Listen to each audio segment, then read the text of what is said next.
बिहारी लाल की जय। एक बार पुनः आप सभी का हृदयस्थ आह्वान। जो भाई बहन अभी भी यहाँ नहीं विराजे हैं, आप सभी का स्वागत है। आए प्रवचन का क्रम प्रारंभ किया जाए। एक बार मन से आप सब भगवान का जय घोष करेंगे। बोलिए सांवरे सरकार की जय हो।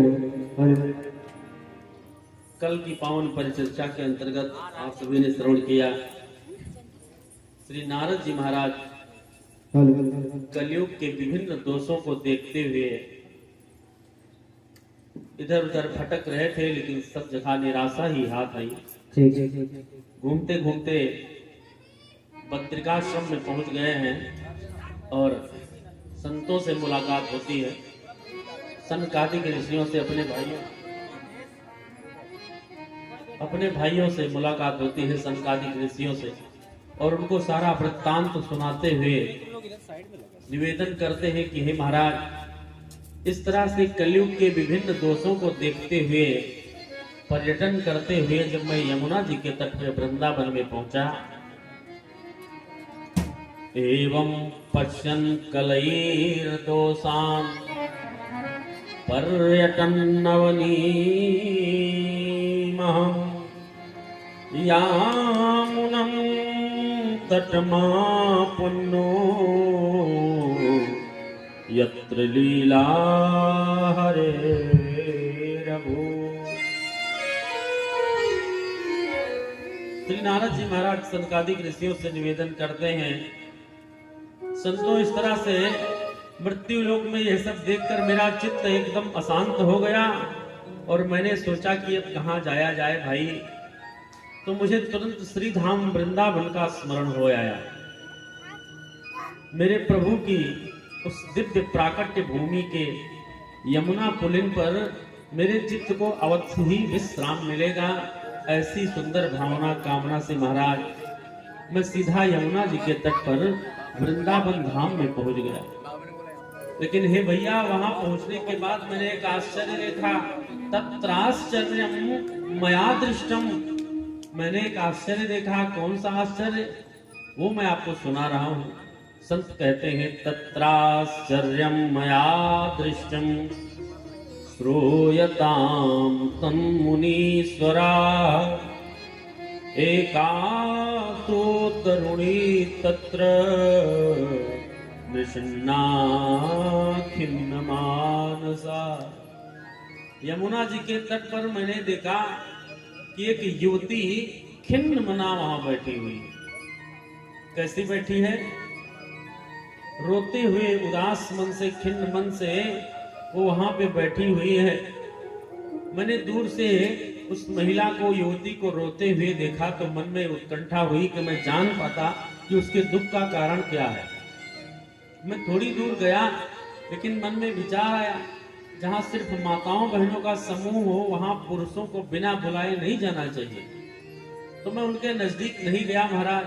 दूर ही से मैंने देखा और विचार करने लगा कि आखिर क्या है कि ये महिला, ये युवती इस तरह से क्रंदन कर रही है, इस तरह से रो रही है। मैं देखकर वहां से लौटने ही वाला था, तब तक उस युवती ने ही हमें आवाज दे दिया। क्या कहा, भो साधो क्षणम तिष्ठ। हे बाबा एक क्षण रुक जाइए, हे साधु बाबा एक क्षण के लिए रुक जाइए। मत चिंता मपिनाशय दर्शनम तव लोकस्य सर्वथा हरम परम।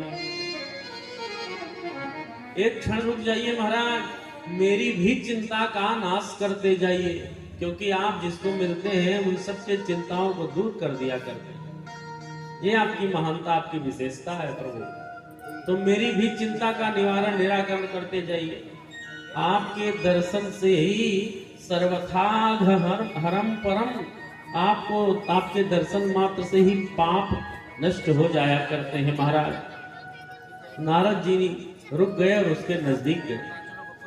नारद जी ने उससे पूछा, नारद जी कहते हैं मैंने उस युवती से प्रश्न किया।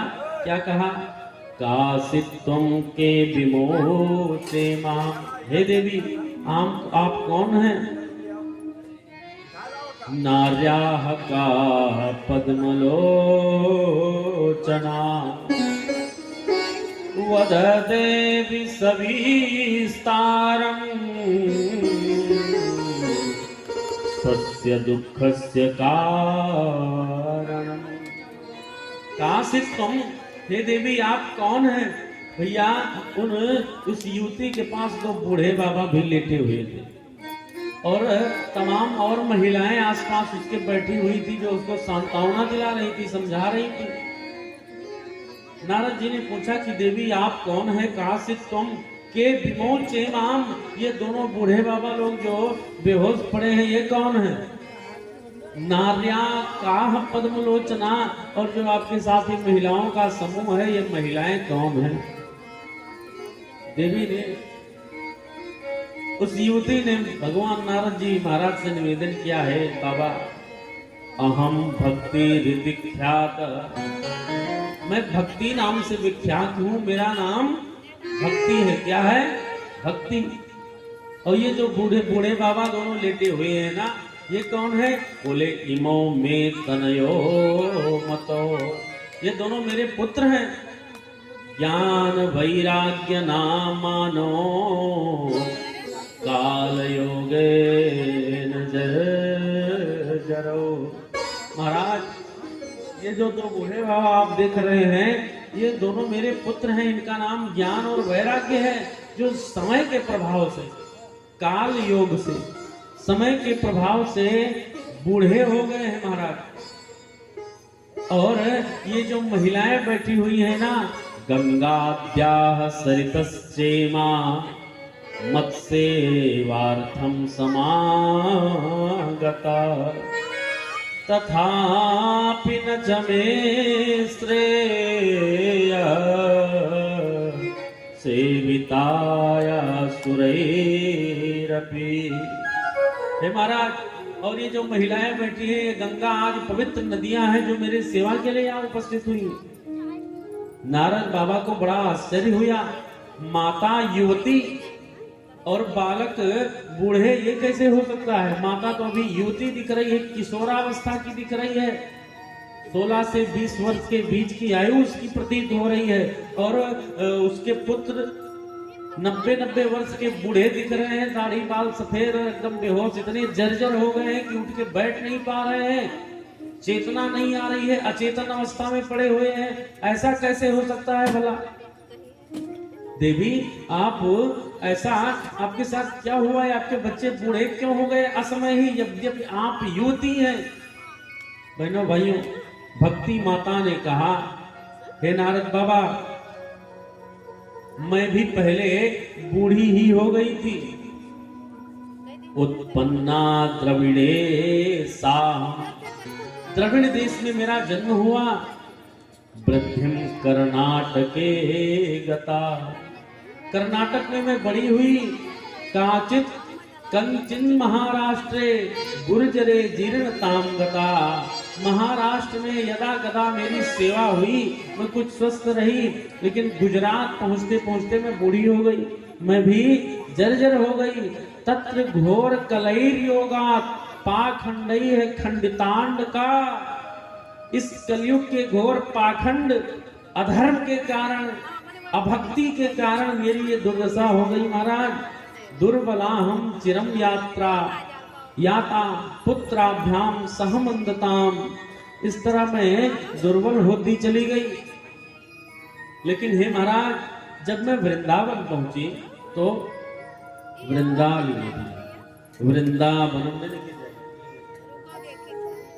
वृंदावनम पुनः प्राप्य, बोलो सांवरे सरकार की जय। भक्ति माता और नारद जी का संवाद अगर आप भूल गए होंगे कल की कथा, तो आज को आपको समझ में नहीं आएगा। भक्ति माता कह रही है कि हे महाराज, हे नारद बाबा, इस तरह से मैं भी जर्जर हो गई थी बच्चों की तरह अपने, लेकिन जब मैं वृंदावन में पहुंची, ये वृंदावन की महिमा है। वृंदावनम पुनः प्राप्य नवीनेव स्वरूपिणी, जाता हम युवती सम्यक प्रेष्ठ रूपा तो सांप्रतम। जब मैं वृंदावन धाम में आई तो मैं तो युवती हो गई, लेकिन मेरे बच्चे अभी भी बूढ़े ही रह गए। ये वृंदावन की धाम की महिमा है। आज भी भक्ति वहां युवती है, भक्ति नृत्यति, जहां भक्ति माता स्वयं नृत्य करती है, ऐसी ऐसी पावन जगह है वृंदावन धाम, जहां भगवान कन्हैया भक्तों के आगे नाचते हैं। और कृष्ण कन्हैया का ये वचन है कि वृंदावनम परित्यज्य पादमेकं न गच्छति, वृंदावन धाम को छोड़कर मैं एक पांव भी कहीं बाहर नहीं जाता, ऐसा जिनका शुभ संकल्प है। तो भक्ति माता कह रही है कि महाराज, यहाँ पहुंचने पे मैं पुनः युवती हो गई, लेकिन मेरे बच्चे ज्ञान और वैराग अभी भी जर्जर अवस्था में बूढ़े ही बने। तो आप कृपा करिए कि ये भी पुनः स्वस्थ हो जाएं। आप लोग अगर वृंदावन गए होंगे तो आपने देखा होगा, वहां आज भी भक्ति जागृत है। अगर रिक्शे वाले को आपसे साइड भी मांगना होगा तो आपसे ये नहीं कहेगा कि हट जाइए, तब भी वो आपसे यही कहेगा कि राधे राधे, तो सामने वाला समझ जाएगा कि इसको आगे जाना है। तो वहां इस तरह की भक्ति है। ऐसे वृंदावन धाम में पहुंच करके भक्ति माता नारद जी से निवेदन कर रही हैं कि महाराज कृपा करिए कि मेरे बच्चे किसी तरह जग जाएं। अगर मेरे बच्चे जगेंगे नहीं तो बड़ी दिक्कत हो जाएगी। और इतना ही नहीं, कथम परीक्षतया राजा अस्थापितो ह्यशुचि कलिः प्रवृत्ते तु कलौ सर्व सारः कुत्र गतो मां। भक्ति माता ने कहा, मैं तो दोष देती हूँ परीक्षित जी को, उन्होंने ऐसे दुष्ट कलयुग को आने ही क्यों दिया इस धरती पर, जिस कली के प्रभाव से मेरे ज्ञान और वैराग्य असमय ही बूढ़े हो गए और जर्जर हो गए। ऐसा सोचने लग गई, ऐसा कहने लग गई। तो नारद बाबा ने कहा कि देवी, आपने कलयुग के दोष को ध्यान दिया, उसमें गुण भी तो है, इसलिए परीक्षित जी ने उसको रहने दिया। गुण कौन सा है महाराज? यत् फलम नास्ति तपसा, जो फल तपस्या से नहीं मिलता अन्य युगों में, न योगेन समाधिना, योग समाधि आदि के द्वारा भी जो पुण्य नहीं प्राप्त किया जा सकता। हे मैया, तत्फलम लभते सम्यक कलौ केशव कीर्तनात्, वही फल कलयुग में भगवान के नाम का कीर्तन करने से ही प्राप्त हो जाता है। ये इसका गुण है। इस गुण के कारण परीक्षित जी ने इसको यहाँ रहने दिया होगा। और आप कह रही हैं कि सार तत्व ही चला गया। प्रवत्ते तू कलौ सर्वः सारः कुत्र गतो महान, ये सार तत्व कहाँ चला गया सबका? भक्ति माता कहती है कि मैंने तो सुना था कि परीक्षित जी ने भागवत की कथा सुनी और उस कथा को सुनने का प्रतिफल ये हुआ कि भगवान के वहां से विमान आ गया सीधे, और उस पर आरूढ़ होकर के परीक्षित जी भगवान के परम धाम को चले गए। आखिर अब इस कलयुग में ऐसा क्यों नहीं होता? क्या वो सार तत्व, उन कथाओं का, उन कन्हैया का प्रभाव कहीं चला गया क्या इस विकट कलिकाल से? नारद बाबा मुस्कुराने लगे, देवी वो सार तत्व भगवान के कारण नहीं गया है, हम लोगों के ही लापरवाही के कारण उन सब पुण्य कार्यों का सार तत्व समाप्त हो गया है। कैसे? बोले विप्रेर भागवती वार्ता गेहे गेहे जने जने कारिता कणलो भेण कथा सारस्ततो गता। कहा पंडितों ने, ब्राह्मणों ने थोड़े मोड़े लालच के चक्कर में कथाओं को, कर्मकांड को दरवाजे दरवाजे जाकर के व्यापारिक उद्देश्य की पूर्ति के लिए करना प्रारंभ कर दिया, जिसका प्रतिफल ये हुआ कथा सारस्ततो गता। जो सार तत्व था इस कथा का वो चला गया। अभी भी श्रद्धा पूर्वक सुना जाए, नियम पूर्वक किया जाए तो इसमें वही पावर, वही शक्ति आज भी विद्यमान है जो परीक्षित जी के समय में उपस्थित थी। कोई कन्हैया कहीं गए नहीं है। इसलिए भक्ति माता कहती हैं कि हे महाराज, आप बड़े धन्य हैं, आपकी कृपा से एक बार उपदेश धारण कर लेने से ध्रुव, उसको दिव्य पद की प्राप्ति हो गई, अपने ध्रुव पद को प्राप्त कर लिया। आप सर्व मंगलमय और साक्षात ब्रह्मा जी के पुत्र हैं, आपकी बड़ी कृपा है, मेरे भाग्य से आप यहाँ आ गए हैं। जयति जयति मायाम यस्य कायाधवस्ते वचन रचन मेकम केवलम चाकलल्य ध्रुव पदमपि यातो यत्कृपातो ध्रुवोऽयं सकल कुशल पात्रं ब्रह्मपुत्रं नतास्मि। हे महाराज, मैं आपको प्रणाम करती हूँ, आपको नमस्कार करती हूँ। नारद जी ने कहा, देवी चिंता न करो। क्या करें? वृथा खेदयसे बाले। हे देवी, आपके दुख का भी निवारण होगा, चिंता न करिए। अहो चिंता तुरा कथम श्री कृष्ण चरणाम्भोजं अस्मर दुखम गमिष्यति। आप तो भगवान श्री कन्हैया लाल के पवित्र चरणार बिंदों का स्मरण करिए, दुख छोड़ करके चला जाएगा। जहां भगवान का स्मरण किया जाता है वहां दुख नहीं होता। आप लोग इतनी देर से कथा में बैठे हैं, यहाँ आपको कोई दुख वाली बात याद ही नहीं आई होगी।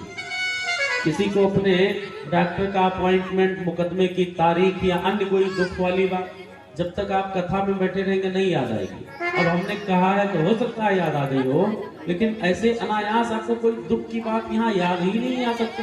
भगवान के सानिध्य में आपको सिर्फ और सिर्फ सुख वाली बात याद आ सकती है या सुख मिल सकता है, क्योंकि आप जिनके दरबार में बैठे हैं, जिनके शरण में जिनकी सानिध्य को आप प्राप्त कर पा रहे हैं, वह परमात्मा कैसे हैं।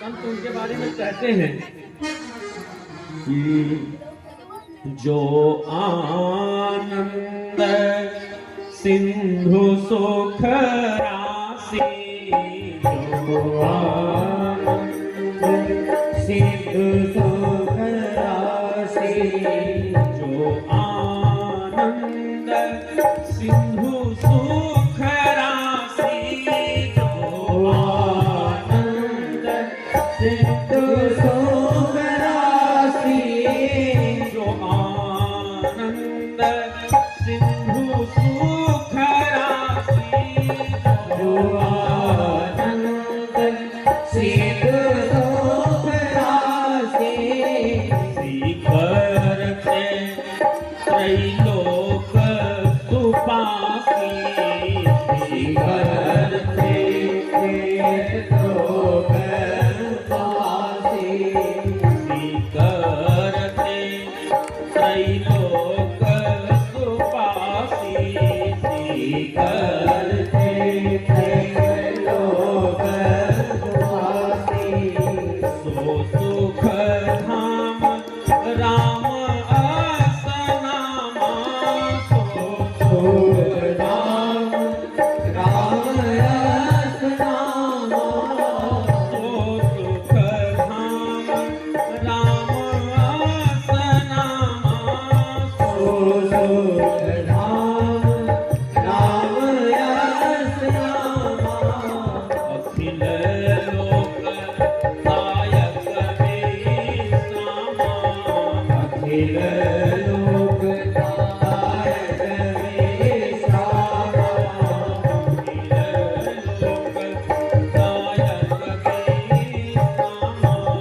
अखिल लोक दायक विश्रामा, अखिल श्री कृष्ण चरणाम भोज स्मर दुखम गमिष्यति। भगवान का स्मरण करिए तो दुख चला जाएगा, क्योंकि वे भगवान सुख के धाम है, मंगल के भवन है, आनंद के सिंधु है। वे सुख आनंद दे सकते हैं, आनंद दे सकते हैं, वे मंगल कर सकते हैं, लेकिन वो किसी को दुख, किसी को कष्ट अथवा किसी का अमंगल नहीं कर सकते। भगवान के चरणों का स्मरण करने से दुख छोड़ के चला जाता है। माता जानकी जी अशोक वाटिका में बैठी थी, रो रही थी भगवान के याद में, विरह में रुदन करी जा रही थी, और श्री हनुमत लाल जी महाराज ऊपर वृक्ष के ऊपर बैठे हुए हैं। वहां से मुद्रिका गिराई, सीता जी चकित हो गई, कौन है, कहीं माया से तो नहीं रावण ने ऐसा कुछ बनवा दिया हो। दुखी हो गई, दुख था, बिछोह का दुख था भाई, अपने परिवार से दूर, श्री राम जी से दूर, रावण के उस लंका में बैठी हुई है, तो दुख है, स्वाभाविक है दुख होगा। हनुमान जी ने सोचा जानकी मैया के दुख को दूर किया जाए, कौन सा उपाय किया जाए कि दुख दूर हो जाए। तो राम नाम गुण बर नहीं लागा, राम नाम गुण बर नहीं लागा,